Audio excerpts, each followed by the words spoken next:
phones and cameras to record the proceedings. The Electoral Commission just came out recently and banned journalists from covering the elections.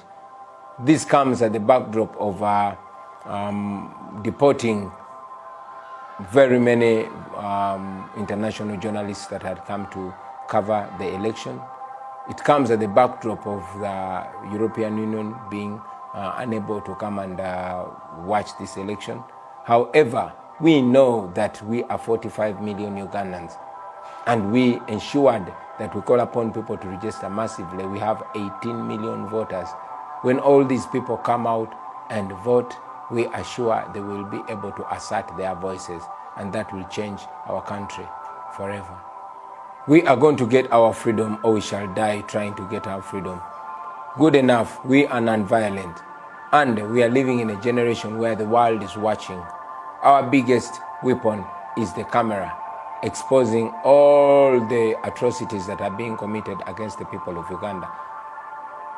Yesterday, I announced to the international community and to the world that we are petitioning the International Criminal Court to investigate General Museveni, General Eli Tumwine, and all these other security bosses over the crimes against humanity that continue to be committed against the people of Uganda.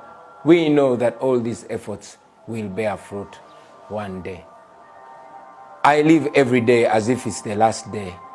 My life is threatened, the life of my wife is threatened, my close allies, and everybody that associates with me. But we keep going knowing that our lives do not end with us. So many people have already paid the ultimate price. And my life is not any much more valuable than the lives of the people of Uganda. Of course, like anybody else, I love to live a long life.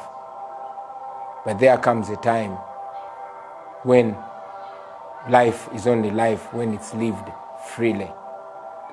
The United Kingdom and Uganda have very close ties. We have historical ties. But I also want to believe that what binds us together are the values that we share as the two nations. Values like the rule of law, values like respect to human rights, values like respect and governing according to the principles of democracy. These are values that we have called upon all development partners, all allies of Uganda, regionally, continentally, and internationally, to push our leaders to remember that they are not dealing with Museveni, the individual. They are dealing with Museveni on behalf of the people of Uganda. He's 76 or so, he says, although we believe he's much older. He's not going to live forever. We always appeal to them to have their collaboration, their cooperation with the people of Uganda, not Museveni as an individual, and to always stand by the values that they profess. We always ask them to make a precondition of respect for democratic principles, respect for human rights, and respect for the rule of law, to make them preconditions for cooperation with Uganda.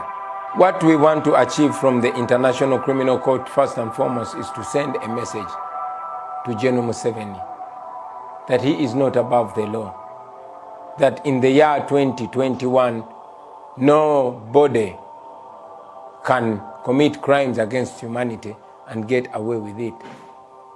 We want those investigations and the findings to hold General Museveni accountable. We are aware that there are plans to commit mass crimes, to commit mass violence. There's a plan to kill so many people by the military and the police. We want to send a message to General Museveni that the world is watching, and for every single crime that he commits against humanity, there will be a day of reckoning. There will be a day when he will have to answer for those crimes. And to also send a message to all those that hold guns to know that in this time and era, no human being must be subjected to human rights abuses. And to also send a message to the dictators all over the world that they may take long to fall, but they eventually fall one by one. The Uganda we want to live in, what we call a new Uganda, is a Uganda where there is servant leadership.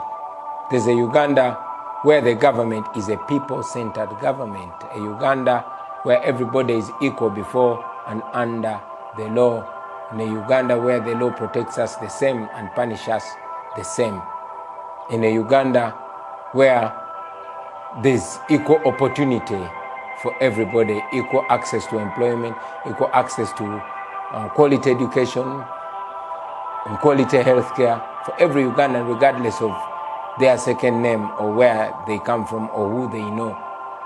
In a Uganda where, there's equitable, balanced economic development for everybody, where we don't just see those in positions of authority throwing around statistics to explain economic growth, but in real sense, the masses, the bulk of the population is languishing, is suffering, is sweating under the yoke of poverty. We want to live in a Uganda where people are not evicted from their land by the rich and mighty in the armed forces and in government. In a Uganda where we want to live in a Uganda where there's equal rights and justice, where the